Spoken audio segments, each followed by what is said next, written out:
বিএনপির জাতীয় স্থায়ী কমিটির সদস্য সালাউদ্দিন আহমেদ বলেছেন, আগামী নির্বাচনে রাষ্ট্র ক্ষমতার দায়িত্ব জনগণ বিএনপিকে দিলে এবং আলেম সমাজ বিএনপিকে সহযোগিতা করলে কাদিয়ানী সম্প্রদায়ের বিষয়ে সংসদে আলোচনার মাধ্যমে সিদ্ধান্ত গ্রহণ করা হবে।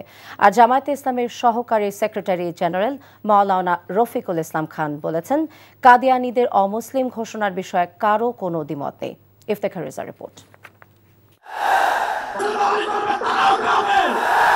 রাজধানীর সোহরাওয়ার্দী উদ্যানে সম্মিলিত খতমে নবুয়ত পরিষদের উদ্যোগে আয়োজিত আন্তর্জাতিক খতমে নবুয়ত মহাসম্মেলন অনুষ্ঠিত হয়। সম্মেলনে যোগ দেয় দেশ বিদেশের আলেম সমাজ ও দেশের রাজনৈতিক দলগুলোর প্রতিনিধিরা।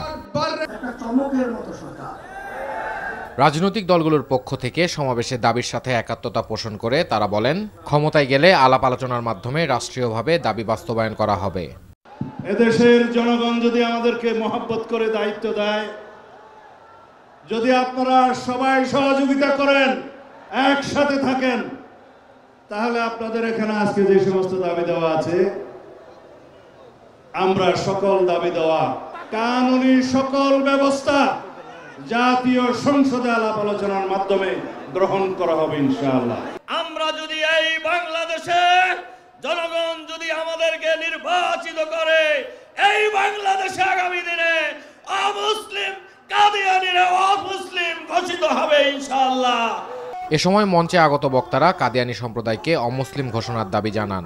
কাদিয়ানীদের অমুসলিম ঘোষণার দাবি আদায় করার জন্য যদি প্রয়োজন হয় আবার ৫ই মের মতো ঢাকা অবরোধ করতে হবে। যাদের ট্যাক্স আর ভ্যাটের টাকায় সরকারের মন্ত্রীদের গাড়ির পেট্রোল জ্বলে, সেই মুসলমানদের মৌলিক দাবি আদায় না করা হয়, যে সংবিধানে সেই সংবিধানও মানি না, সনদও মানি না। এরপর আন্তর্জাতিক খতমে নবুয়ত মহাসম্মেলন থেকে ঘোষণাপত্র পাঠ করা হয় এবং হেফাজতে ইসলামের আমির মহিবুল্লাহ বাবুনগরীর পক্ষে তার লিখিত বক্তব্য পাঠ করে শোনানো হয়। সাংবিধানিক উপায়ে আমাদের আন্দোলন অব্যাহত রাখবো। আর আন্তর্জাতিক আলেমরা বিশ্বে মুসলিম ভ্রাতৃত্ব ছড়িয়ে দিয়ে একতাবদ্ধ থাকার বার্তা দেন। Iftekhar Reza, NTV news, Dhaka.